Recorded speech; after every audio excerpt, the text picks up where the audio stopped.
안녕하세요. 개인 투자자분들의 멘토 프로페서 킹입니다. 2월 26일 기술적 분석의 좋은 모닝 브리핑 출발해 보도록 하겠습니다. 자, 일단 주말에 기관차 그리고 어제 또 시간이 되셔서 라이브 방송 재미있는 이야기 감사드리고, 혹여나 못 오신 분들은 같이 다시 한번 체크를 하신다라 그러면 좀 더 모닝 브리핑이 이해하기 쉬울 거다 이야기를 드리고 싶고, 그리고 저희 3월 신규 과정 오픈해 드렸으니까 언제든지 관심 있으시면 저희 카페로 놀러 오시면 되겠습니다. 자, 일단 매혹 같은 경우에는 우리가 뭐 감히 여기서 더 간다 뭐 한다 이야기할 수 없죠. 그러니까 말 그대로 그거는 전문 기관들이 예측하라 그러고, 심지어 그 기관조차도 계속 예측치를 바꾸고 있습니다. 그러니까 기관의 특성 중에 하나가 뭐냐면, 시세가 생각보다 내려가면 그 목표치를 낮추기 급급하고, 그러니까 우리가 선행으로 접근을 할 수 있어야 좋은 정보인데 늘 후행으로 움직이기 때문에 사실 그렇게 크게 도움이 되지 않는 거죠. 해외 기관조차도, 그러니까 유수의 기관조차도 계속 예측치를 바꾸는데 우리가 무슨 수로 지금의 저 불기둥과 같은 상황을 예측하겠습니까? 근데 재밌는 거 하나는 뭐냐면, 매도자의 매도 타이밍을 계속 이야기 드리고 있는데, 그러니까 매매를 권장하진 않지만 그걸 잡아들이기 원하는 분들이 있기 때문에 그게 깨질 때마다 반대로 매수로 뒤집으면 되거든요. 근데 그 매수로 뒤집은 사람들의 지금까지 뭐 큰 금액을 벌었느냐? 절대 그렇지 않습니다. 그 기준도 계속 깼다가 다시 올라갔다가 반복을 하고 있기 때문에 지금은 포지션 매매에 있어서 장기적으로 홀딩해서 갖고 가시는 분들의 영역이지, 그분들은 지금에서 반토막이 나도 안 파실 분들이에요. 지금에서 따블이 올라가면 또 모르겠지만 지금도 안 팔고 계신 분들은 밀려도 안 파시는 분들입니다.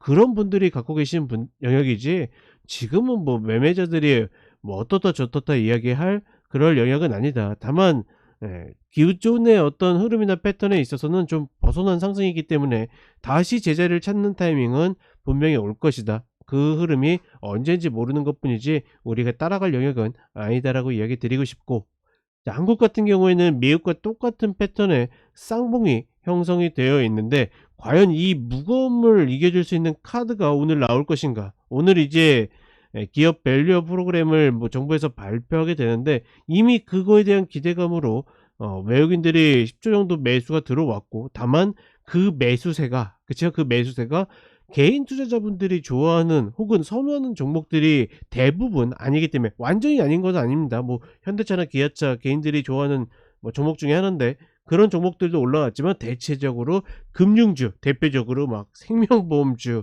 화재보험주, 그냥 은행주, 그다음에 이제 곁다리로 증권주, 이런 종목들이 많이 올라오고 있기 때문에 사실 걔네가 10조를 사든 20조를 사든 우리와는 좀 무관하다라고 보고 있고, 다만 만약에 진짜 우리 시장에 밸류업이 된다라고 그러면 지금의 우리가 보고 있는 가치주들, 그러니까 성장주 가치주 말고 성장주들도 분명히 콩고물을 받게 됩니다.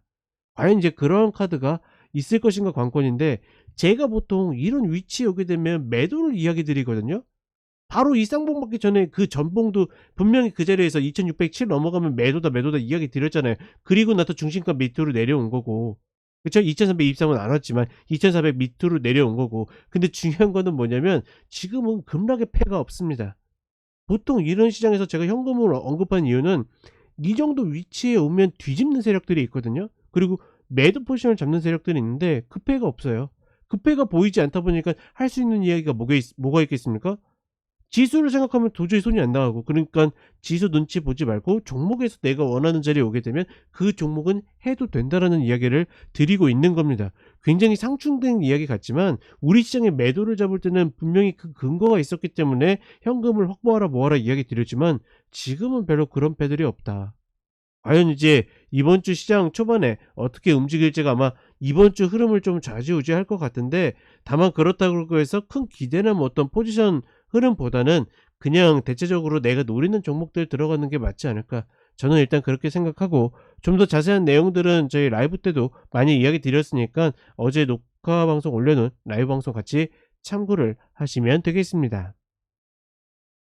자, 일단 나스닥 같은 경우에는 뭐 워낙 이 전일에 F4가 냈기 때문에 당연히 매물 흐름이 많이 있었고, 다만 그럼에도 불구하고 얘네들 그렇게 급락의 패는 보이지 않습니다. 참 그런 거 보면 정말 대단한 것 같고, 다만 제가 종종 이제 그 이 시장의 중심축으로, 물론 이제 지금 마이크로소프트가 애플을 넘긴 했지만 애플에 대한 얘기를 드리죠. 걔네들은 보게 되면 이게 뭐라고 표현해야 될까요? 더 치고 올라가도 굉장히 더딜 가능성이 좀 높다? 예. 그러니 이런 흐름에서 우리가 무슨 기대감을 가지고 매수를 들어간다라는 건 참 어렵고, 방금 전에도 이야기 드렸다시피 매도의 축이나 매도의 포인트들은 계속 나와요. 그리고 그 매도가 그렇게 나쁘지도 않고 분명히 수익도 폭을 줍니다. 이런 거 다 주잖아요. 주잖아요. 근데 그럼에도 불구하고 다시 깨고 넘어가기 때문에 매수를 들어가는 건데, 그 매수를 다시 들어간다 하더라도 어떻게 됩니까?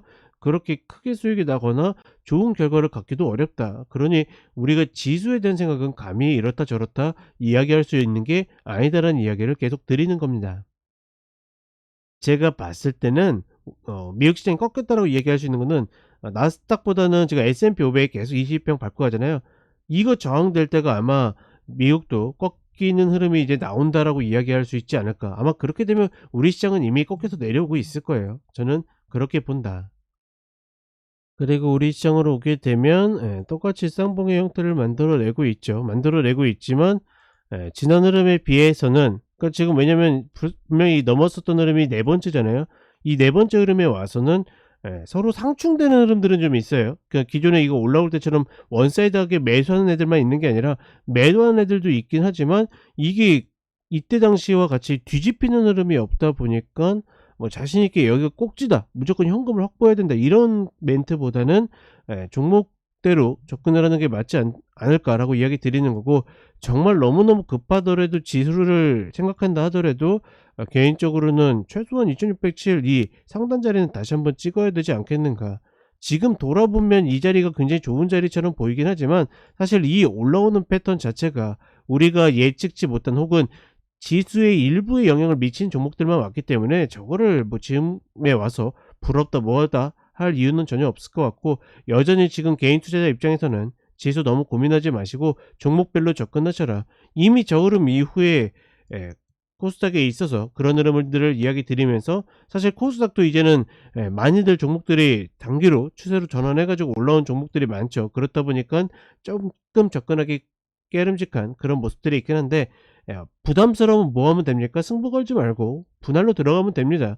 내가 예를 들어서 30, 30, 40으로 풀로 들어가는 비중이 있다라 그러면 이거 좀 반으로 낮춰 가지고 뭐 15, 15, 20으로 들어간다라든지, 아니면 그냥 20, 30으로 종목 줄여 가지고 전체적으로 현금을 조금 들고 있는 상태에서 들어가든지, 이런 방식으로 간다라 그러면 그 부담이 좀 덜하지 않을까 싶습니다. 어찌 됐거나 오늘 내일 흐름 단기적으로 좀 중요한 자리라고 보고 있고, 여기에서 급락이 없으면 단기에도 급락이 없을 것이다, 이렇게 이야기를 드리겠습니다. 자, 이렇게 이야기 드렸고, 저는 오전 시황과 종목대 다시 찾아뵙도록 하겠습니다.